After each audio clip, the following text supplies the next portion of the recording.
Quelle histoire émouvante aujourd'hui je vais vous raconter. À l'âge de 15 ans, Yeshaya est déporté dans les camps de la Shoah à Auschwitz et puis transféré dans un camp de travail en Allemagne de l'Est.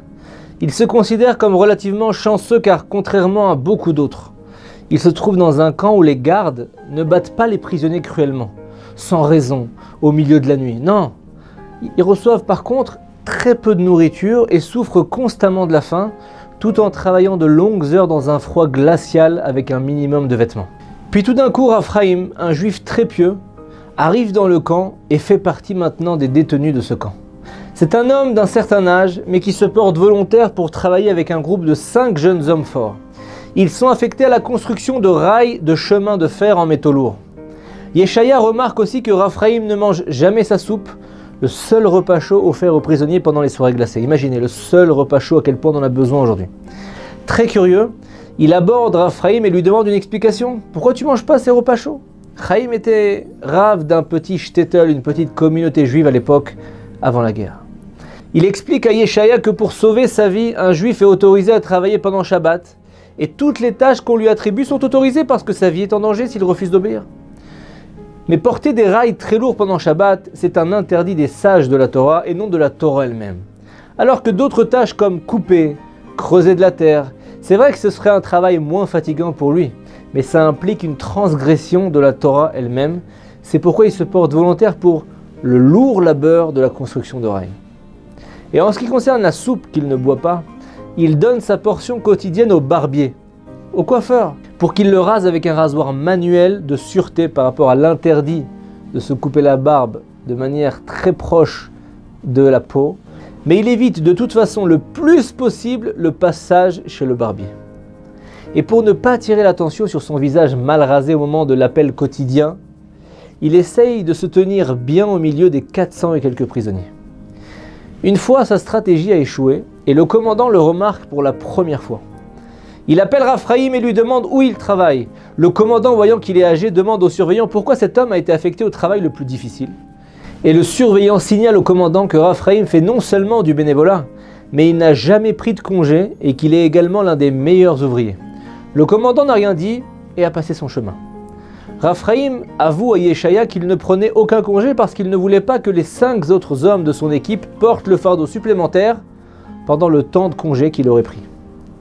Chaque soir, Raphaïm murmurait une leçon de Torah sur la couchette qu'il partageait avec Ishaya et 6 autres hommes.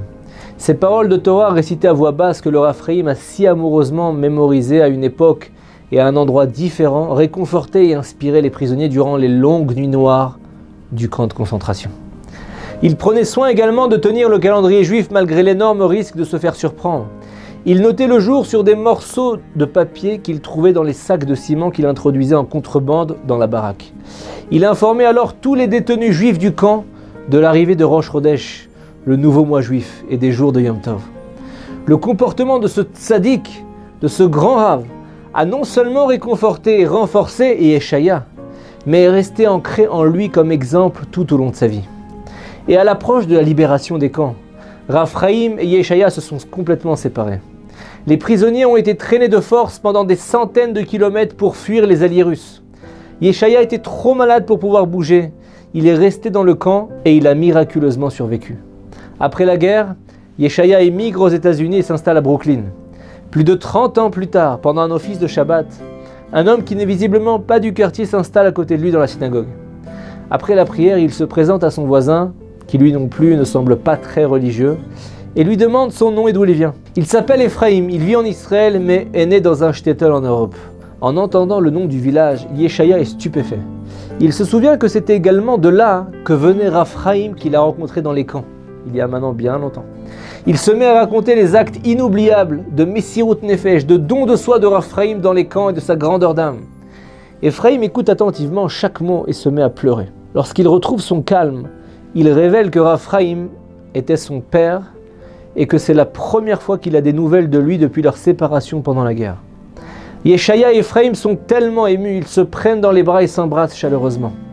Ephraim s'est trouvé sans famille après la guerre et il a été envoyé dans un kibbutz non religieux en Israël par une association qui a sauvé beaucoup d'orphelins au lendemain de la guerre. Et quelques années plus tard, il épouse une fille du kibbutz. Et où un garçon, qu'ils appellent Ron. Pendant son service militaire, Ron sert comme commandant de char pendant la guerre des 6 jours. Et au cours des premiers jours de la guerre, sous un bombardement intense, Ron perd un certain nombre de chars et d'hommes sous son commandement. Au cours d'un moment calme de la nuit, il s'endort d'épuisement. Et pendant qu'il dort, il rêve et il voit un homme pieux qui dit être son grand-père et assure à son petit-fils qu'il survivra à la guerre s'il commence à observer, à préserver, à respecter le Shabbat et les mitzvot. Il est réveillé par d'intenses bombardements et à la fin du combat, le char de Ron est le seul à ne pas avoir été détruit.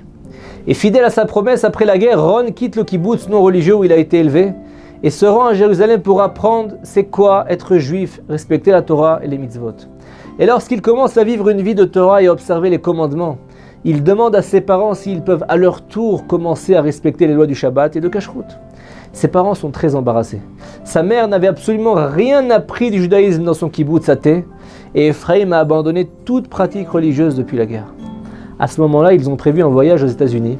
Ils décident de consulter un rabbin et fixent un rendez-vous avec le rabbi. Le rendez-vous est prévu le lendemain de cette rencontre inattendue avec Yeshaya à Brooklyn. Et Ephraim, les larmes aux yeux, comprend pourquoi il devait venir à New York, pourquoi il est venu prier dans cette synagogue et pourquoi il s'est assis à côté de Yeshaya. Et c'est clairement la main de Dieu qui l'a dirigé vers le retour à son héritage juif. Après cette expérience étonnante, Ephraim et sa femme ont quitté le kibbutz pour s'installer dans une communauté religieuse où ils ont pu mener une vie de Torah avec leur fils Ron. L'extraordinaire dévouement de Rav Chaim pendant les camps de concentration, à garder le Shabbat, à garder les mitzvot, a sûrement été l'étincelle qui est restée cachée pendant de nombreuses années et qui a ensuite enflammé le cœur et l'âme de son petit-fils, puis de son fils. Magnifique histoire. Tout ce qu'on plante dans ce monde-là porte ses fruits. Shabbat Shalom.